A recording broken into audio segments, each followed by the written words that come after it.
Bonjour. Aujourd'hui, nous allons étudier les 95 thèses de Martin Luther. Pour cela, faisons d'abord un petit retour en arrière pour se rappeler un peu l'histoire de la chrétienté que nous avons vue en début d'année. Nous avons vu au Moyen Âge, donc en 1054, le grand schisme. Alors qu'est-ce que c'était? C'était la division de la chrétienté en deux églises différentes. D'un côté, l'église catholique centrée sur le pape de Rome, et de l'autre côté, l'église orthodoxe centrée dans l'Empire byzantin et du patriarche de Constantinople. On rappelle que cette division de la chrétienté était liée en fait à une dispute entre le patriarche de Constantinople et deux envoyés du pape qui s'étaient rendus donc justement donc dans la capitale empire byzantin. Et cette dispute avait fini par provoquer une excommunication mutuelle, c'est-à-dire que chacun disait de l'autre, tu n'es plus un chrétien, tu iras en enfer. Cela avait donc permis de créer deux nouvelles églises. D'un côté, l'église catholique, dirigée par le pape, et de l'autre côté, l'église orthodoxe, dirigée par le patriarche de Constantinople, avec une foi commune, dans le sens où ils sont toujours monothéistes, ils croient en Jésus, etc. Maintenant, il y a des pratiques religieuses différentes et des autorités différentes dans ces deux églises, qui les différencient. Ce qui se passe, c'est qu'un autre schisme va finir par arriver plusieurs décennies, enfin plusieurs centaines d'années plus tard. Et donc là, ça va être lié à la construction d'une nouvelle basilique. C'est la basilique Saint-Pierre qui se trouve à Rome, voulue par le pape. C'est une basilique que vous avez probablement déjà vue à la télévision, parce qu'on voit souvent le pape faire des discours ici, avec donc la télévision et la population qui est rassemblée là pour l'écouter, notamment pendant les grandes fêtes religieuses là par exemple. Eh bien, le financement de cette basilique va provoquer un nouveau schisme. Et pourquoi, comment, c'est ce qu'on va voir. Eh bien, en fait, en 1517, donc ça veut dire un peu moins d'une dizaine d'années depuis le début de la construction de la basilique Saint-Pierre, vous allez avoir le moine allemand Martin Luther qui va publier un texte qui s'appelle les 95 thèses. On en a une reproduction ici. Et donc, dans ce texte, il va dénoncer les dérives de l'Église du pape. Il va les afficher sur la porte de l'église de la Toussaint à Wittenberg. Et pour le coup, ça va marquer la naissance d'une réforme protestante. Mais pourquoi, comment?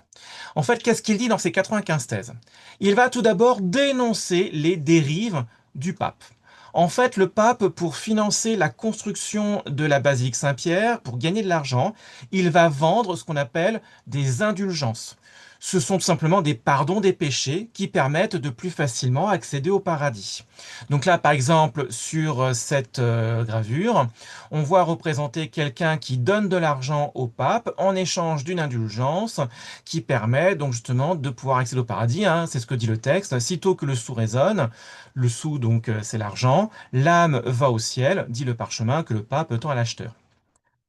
Martin Luther, il n'est pas du tout d'accord avec ça. Pour lui, c'est une dérive. Il dit que les fidèles, ils doivent gagner leur place au paradis uniquement par la foi en Jésus.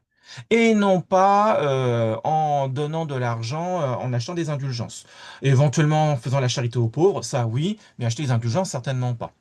Par exemple, dans sa thèse 52, il dit, il est chimérique de se confier aux indulgences pour le salut, autrement dit le salut de l'âme pour aller au paradis, quand même le commissaire du pape ou le pape lui-même y mettrait leur âme en gage. Donc pour lui, ça sert à rien d'acheter des indulgences, c'est pas ça qui permettra d'accéder au paradis. Dans sa thèse 86, il dit pourquoi le pape n'édifie-t-il pas la basilique de Saint-Pierre de ses propres deniers, donc son propre argent, plutôt qu'avec l'argent des pauvres fidèles, puisque ses richesses sont aujourd'hui plus grandes que celles de l'homme le plus riche. Après tout, il possède les états de l'Église qui lui permettent de rapporter beaucoup d'argent grâce aux impôts.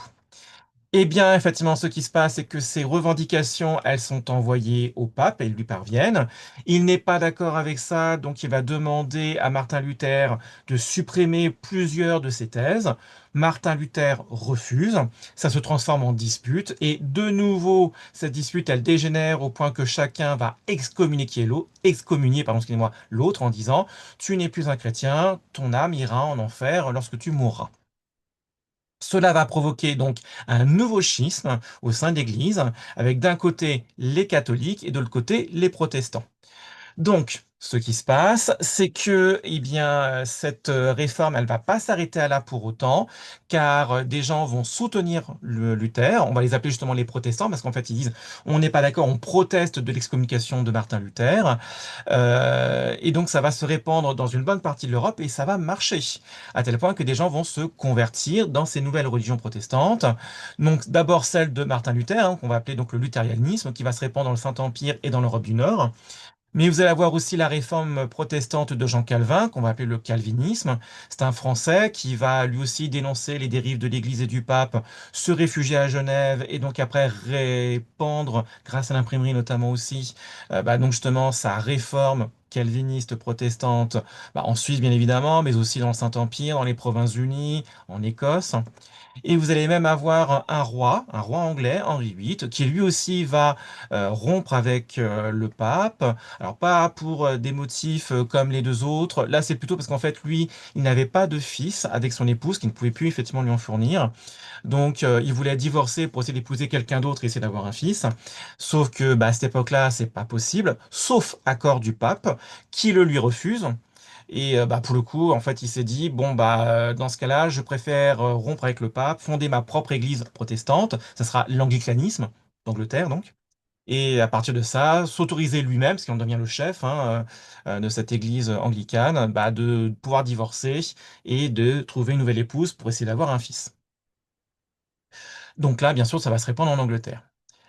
Ce qui se passe, c'est que si on compare un petit peu tout ça, eh bien, en fait, on peut dire que pour les protestants, l'autorité, c'est la Bible, alors que pour les catholiques, l'autorité, c'est d'abord et avant tout le pape, et ça va provoquer des différences de croyances et de pratiques religieuses entre les catholiques et les protestants. Donc, comme on l'a dit, chez les catholiques, le chef, c'est le pape, qui réside à Rome. Pour les protestants, il y a des règles un peu différentes, mais en tout cas, le point commun entre toutes les religions protestantes, c'est que le pape, c'est pas le chef. Donc on rejette l'autorité du pape. Le clergé, pour le coup, est constitué chez les catholiques du pape, bien évidemment, mais aussi des évêques et des prêtres qui ne peuvent pas se marier, alors que les pasteurs protestants, eux, peuvent se marier.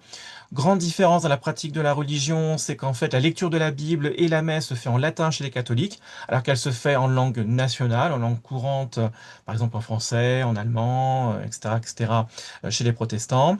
Et puis, donc, dans la doctrine et les sacrements religieux, hein, chez les protestants, on ne peut gagner le salut de l'âme et le paradis que par la foi en Jésus, alors que chez les catholiques, bon, c'est important, mais on peut rajouter les bonnes actions. On peut prier la Vierge et les saints, ce qui n'est pas le cas effectivement chez les protestants. Et puis donc on garde les sept sacrements chez les catholiques, alors il n'y en a plus que deux chez les protestants, le baptême, l'Eucharistie. Donc on en supprime cinq. Ces réformes protestantes, elles vont provoquer des guerres de religion en Europe entre les catholiques et les protestants.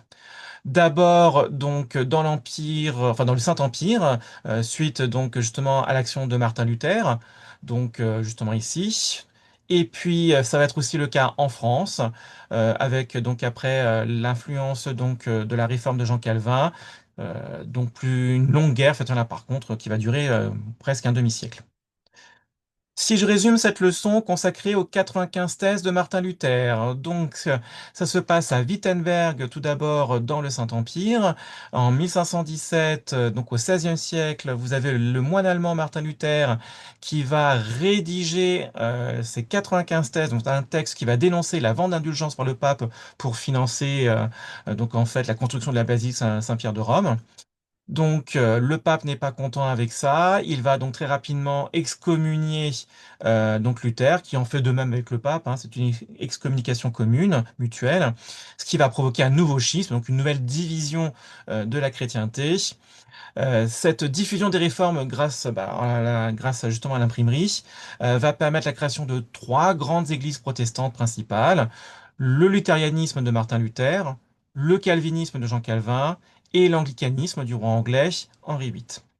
Et ça va provoquer pardon, excusez-moi aussi, des guerres de religion qu'on verra dans une autre leçon. Pour voir si vous avez compris justement cette première leçon, vous allez essayer de répondre à ces 6 questions flashcards, questions-réponses. Regardez la leçon pour justement donc répondre à ces questions-là. Faites une pause pour le temps d'y répondre et après vous relancerez la vidéo pour voir la correction. Allez, faites une pause dans la vidéo. C'est bon, on imagine que là vous avez répondu aux questions, vous voulez voir la correction. Donc c'est parti, voici la correction.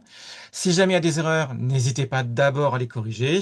Et si jamais tout est bon, eh bien c'est parfait et je vous souhaite une bonne journée et à la prochaine.